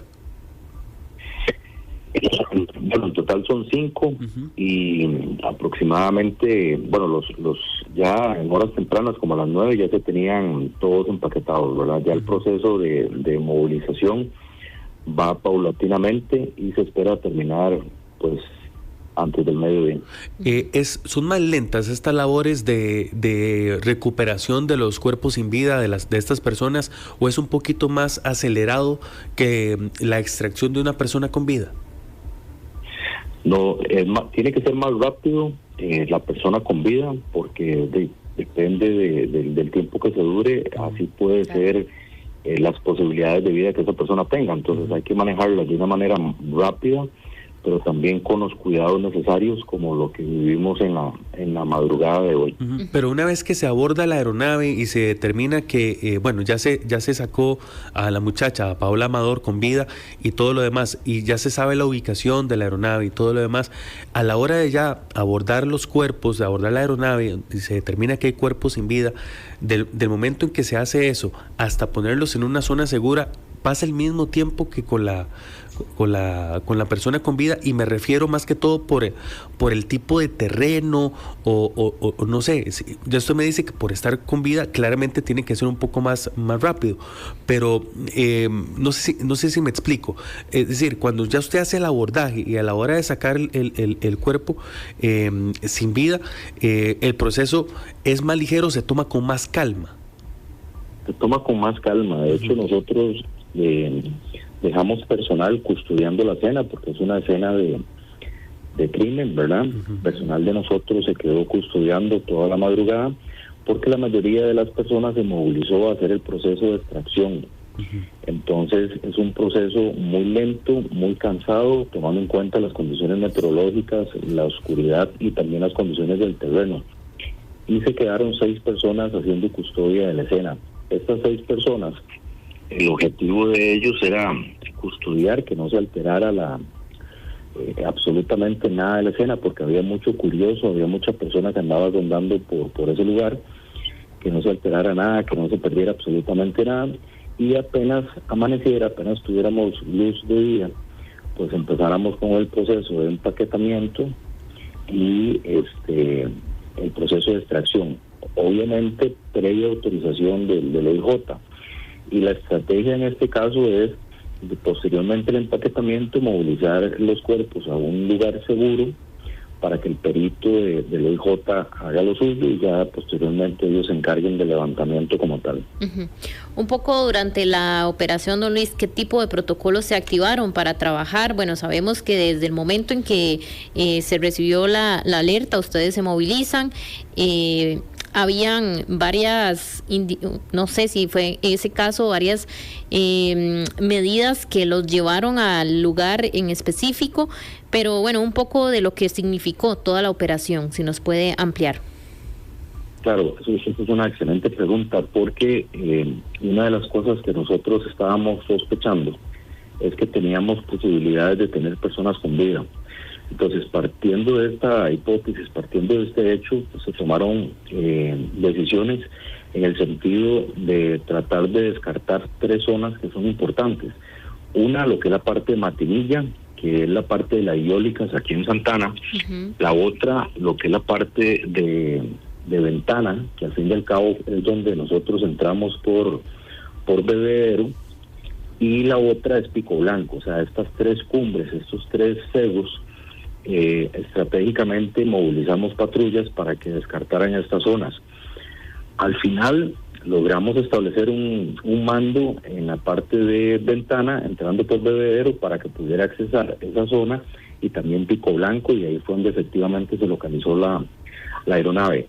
Otro aspecto que es importante recalcar, y creo que marcó la diferencia, es que las patrullas, nosotros determinamos desde ayer que las personas que entraran, pernotaran, o sea, terminaran de hacer ese rastreo tarde, cosa que no generalmente se hace. Estamos hablando de 9 de la noche, pero que también pernotaran en la montaña, porque queríamos aprovechar la luz del día para que empezaran a hacer la labor de búsqueda. Afortunadamente se logra hacer contacto con esta paciente a las 7:45, 8 de la noche más o menos, y desde ahí empieza el proceso ya de planificación para hacer el proceso de extracción. ¿Y por qué es importante hablar de esto?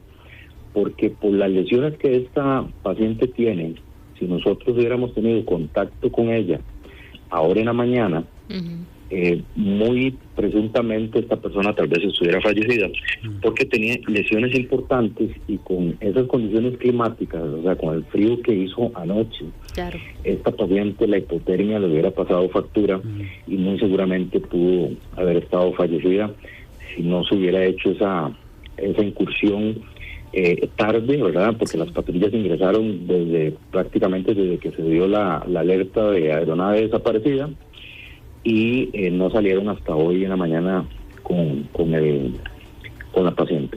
Don Luis, cuando ustedes hacen el abordaje, ayer en horas de la noche, ahí nos dice una hora promedio, 7:45, 8 de la noche, ustedes se topan a la paciente con las heridas, golpeada y demás, pero extraerla es imposible por el tema climatológico, la visibilidad y demás, y por eso se esperan hasta hora de la mañana. Lo que ustedes hacen, ¿qué es en ese momento?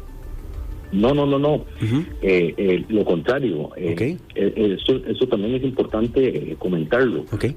El proceso de extracción se empezó desde anoche. O sea, nosotros tenemos una patrulla que caminó prácticamente casi 6 horas continuas. O sea, toda la madrugada los muchachos estuvieron caminando por un terreno sumamente fangoso, por un terreno donde teníamos desniveles importantes. Imagínense que para poder avanzar aproximadamente 150 metros de una pendiente de 45 grados, 150 metros, los muchachos duraron más de 1 hora. Caramba. Para poder movilizar. O sea, no es que se extrae la paciente hoy en la mañana, sino que la gente estuvo transportando esa persona. Por eso venían bomberos y cruzojistas y vaquianos con la paciente, porque se cambiaban el turno de movilizar estilo oruga esta persona con vida para poderla sacar en horas tempranas de la mañana. O sea, toda la madrugada esta patrulla, que fueron 3 patrullas al fin y al cabo que se unieron, estuvieron trabajando para poderla traer en un lugar seguro donde estaba la ambulancia 4x4 esperándola, para poderla sacar a Bebedero. En Bebedero había otra unidad esperándola para poderla trasladar al hospital de San Juan de Dios. En el puesto de Bebedero teníamos 4 médicos y 4 paramédicos exclusivamente para esta paciente. Ok, y don Luis, ya me dice que entonces caminaron toda la noche con la paciente para extraerla porque el terreno era complicado y ya me ejemplifica que 150 metros les tomó 1 hora aproximadamente. Pero cuando ustedes abordan a la paciente y tienen las heridas, ¿se le suministra algo para el dolor, para el tratamiento de las heridas, para la hipotermia, mantas, equipo especial? Sí, en cada una de las patrullas nosotros garantizamos que estuviera uno de los paramédicos de Cruz Roja con un equipo de primera intervención. El primer contacto que se hace con la aeronave es de arriba hacia abajo en el sentido del impacto, porque la aeronave pega como en una cumbre y el motor queda arriba. Entonces se hace el contacto de arriba, se va bajando, se empieza a hacer un llamado y escucha, y en el fondo se escucha a la mujer donde pide ayuda. Esta mujer no está dentro de la carrocería de la aeronave, de hecho todos estuvieron esparcidos, está dentro de unas raíces y parte de un árbol que la misma aeronave impactó, y ahí se habla con ella está consciente, ella dice que es lo que le duele la cara, el brazo, la pierna, la cadera, que es donde tiene las fracturas. Inmediatamente se empieza el proceso de atención, se le pone oxígeno, se le puso una vía de suero, se le calentó con una sábana térmica, se les restringió el movimiento y se empezó el proceso de analgesia posteriormente a la toma de signos vitales, porque todos sabemos que los medicamentos generalmente tienden a causar un efecto ahí en la parte circulatoria, y necesitamos primero chequear los signos vitales antes de pasar a analgesia. Pero ella venía con todo ese manejo de restricción de movimiento para no agravar las lesiones, con manejo de volumen y manejo de dolor y manejo de temperatura. Don Luis Estrada, rescatista de la Cruz Roja Costarricense, nos ampliaba sobre este lamentable accidente aéreo que ocurrió en Pico Blanco de Escazú. Un reconocimiento a usted y a todos los que forman parte de esta labor, don Luis, porque es de verdad muy importante todo lo que realizan y la pasión también que se denota con la que lo hacen. Muchas gracias. Nos estamos para servirle, a la orden. Gracias a don Luis. Gracias. Ángelo, bueno, vamos a darles un repaso también por los que continúa sucediendo en el país en otras noticias luego de este incidente que se presentó en la zona de Escazú. Bueno, vamos a contarles también que los vecinos de Escazú, Santa Ana, Alajuelita y Desamparados estarán sin agua. El Instituto Costarricense de Acueductos y Alcantarillados informó que desde las 7 de la mañana hasta las 5 de la tarde, los vecinos de varios cantones del gran área metropolitana estarán sin agua este martes.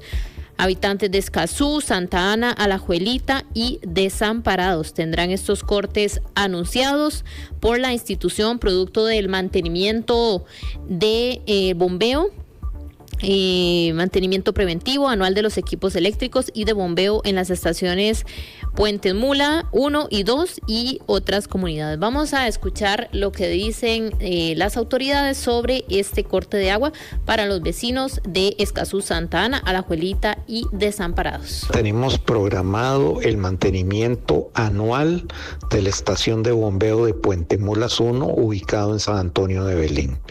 Anualmente se revisa toda la parte eléctrica y mecánica de esta estación de bombeo, que es una de las estaciones de bombeo más grandes del país. Esta estación de bombeo le brinda servicio a algunos sectores de Escazú, Santana y algunos otros del cantón de Mora y algunos sectores del sur de Desamparados. En Contexto por Extra Radio. Bueno, parte del procedimiento que van a realizar las autoridades o los encargados del mantenimiento de estos acueductos en estas zonas. Esto, como bien lo decimos, esto va a ser desde las 7 de la mañana hasta las 5 de la tarde, incluidos varios cantones de la gran área metropolitana. En otras noticias, las ofertas de Viernes Negro pueden ayudar con compras navideñas. Bueno, es parte de lo que viene hoy en nuestra edición del periódico impreso y digital. Y los expertos en este sentido señalan que tras la llegada del Viernes Negro, que se realiza este viernes que viene, uno de los días de mayor movimiento en los comercios, además de las jornadas próximas a la Navidad, precisamente por la carga económica que representan estas compras para muchas familias. Y la proximidad con estas fechas es que Cintia Zapata, la jerarca de la Dirección de Apoyo al Consumidor, dio una serie de recomendaciones para aprovechar estas ofertas y realizar compras de fin de año aquí en los micrófonos de Extra Radio. Por ejemplo, aconsejó recordar que no es posible dar obsequios a toda la familia, en algunos casos, por lo que recomienda, cuando no es posible, comprar regalos grupales que puedan disfrutar más de un miembro.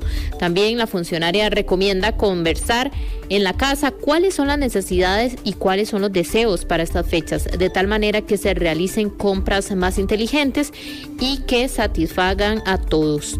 También dijo que es importante conversarlo con todos los miembros de la familia. Lo peor que podemos hacer es presupuestar desde su escritorio. Tenemos que aprender a involucrar a la familia, decir el presupuesto de todos y tiene que alcanzarle a toda la familia. Bueno, parte de las recomendaciones que nos dio la jerarca del Ministerio de Economía para poder aplicar de cara al Viernes Negro y de todas las compras que se avecinan para la época navideña. En otras noticias, bueno, se dice que el Poder Ejecutivo presentó el proyecto de ley que pretende subsanar el precio más alto de las condiciones para que empresas nacionales e internacionales puedan extraer oro a cielo abierto en Cruzitas. Este proyecto que presentó el Poder Ejecutivo, el expediente 24.717, otorgaría el permiso a las mineras que ofrezcan regalías superiores al 5% de todas las ganancias anuales. La autorización otorgaría el beneficio, la fundición, refinación, comercialización, exportación y recuperación ambiental y cierre de la mina. Tomando en cuenta la base establecida por dicha norma, podrá estar al alza, incrementando el porcentaje basado en un 5%. Bueno, es parte del proyecto que está proponiendo el Poder Ejecutivo debido a la situación que ha estado pasando en la zona de Cruzitas. En otros temas también, la promotora de comercio exterior, Procomer, aseguró que trabaja en la colocación del personal que perdió trabajo en Intel.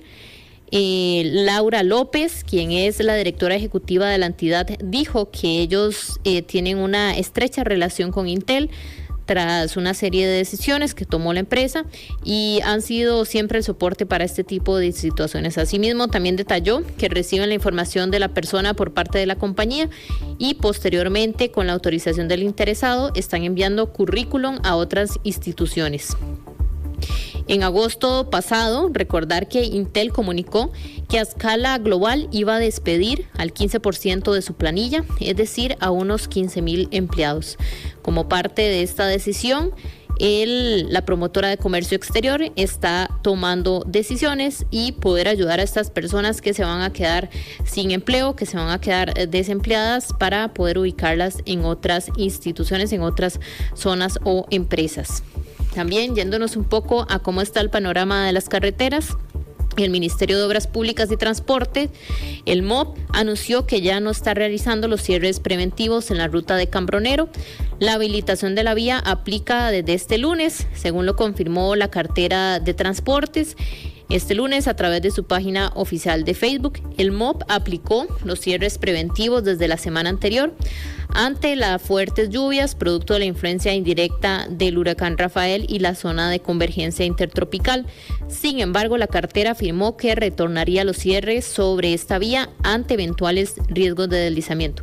Caso contrario, se mantienen los cierres en el Cerro de la Muerte en un horario de 6 de la tarde a 6 de la mañana debido a la presencia de lluvias. También esta suspensión del tránsito sobre la vía se mantendrá hasta nuevo aviso. Parte de lo que dice entonces el Ministerio de Obras Públicas y Transporte es que ya los cierres en la zona de Cambronero ya no se van a efectuar. Y bueno, respecto a la ruta 32, que también fue una de las rutas que estuvo en constantes cierres, esta se mantiene con normalidad funcionando y no hay afectación en este sentido. Y bueno, en una serie de noticias también positivas para nuestro país, Costa Rica fue el segundo mejor país del evento patinaje costarricense, se hizo sentir en el Campeonato Centroamericano de Naciones de patinaje de velocidad en El Salvador 2024. La delegación nacional estuvo integrada por 29 patinadores, 17 en la rama femenina y 12 en la masculina, y se dejó un total de 59 medallas, siendo el segundo mejor país del evento, solo superado por Guatemala con 93 medallas en 3 días de competencia. Los ticos ganaron 23 de oro, 13 de plata y 23 de bronce. En el medallero general, El Salvador completó el podio. Los anfitriones lograron cosechar 35 medallas, mientras que Panamá terminó último solo con 2. Bueno, una felicitación también a todos los que fueron parte de este evento. El Campeonato Centroamericano de Naciones de Patinaje de Velocidad, donde Costa Rica se dejó 59 medallas. Y bueno, para finalizar, el Congreso gasta, bueno, es parte de una investigación que viene hoy en Diario Extra. Dice, Congreso gasta 27 millones de colones anuales en bocadillos, según dice una auditoría. La Asamblea Legislativa destina un total de 27 millones anuales por concepto de bocadillos y bebidas para los diputados durante las sesiones del plenario legislativo. Así consta en el informe Auditoría Operativa sobre suministros de alimentos y bebidas en actividades de la Asamblea Legislativa 2023-2024, del cual también el Grupo Extra tiene copia. Este servicio se otorga ya sea en el plenario o en el cafetín. De esta forma, en dicha licitación se establece para cada diputado un menú. Y sin embargo, bueno, es parte de lo que cada uno debe escoger. Dichos alimentos se presupuestan para 50 personas con un costo de 140,000 colones por cada servicio, que se ofrece de lunes a jueves. Y bueno, para finalizar ya el pronóstico que tienen las autoridades para este martes, vamos a contarles lo que dice el Instituto Meteorológico Nacional, que pronostica para este martes las condiciones de nubosidad con lluvias aisladas por el efecto de los vientos alisios que aportarán humedad desde el Mar Caribe. Con esto vamos despidiéndonos. Ya vienen nuestros compañeros de Tiempo Extra, 11:57 de la mañana. Ustedes continúan con 92.3 FM y nosotros nos despedimos. Que pasen bonito martes. Nos escuchamos mañana. En un mundo donde muchos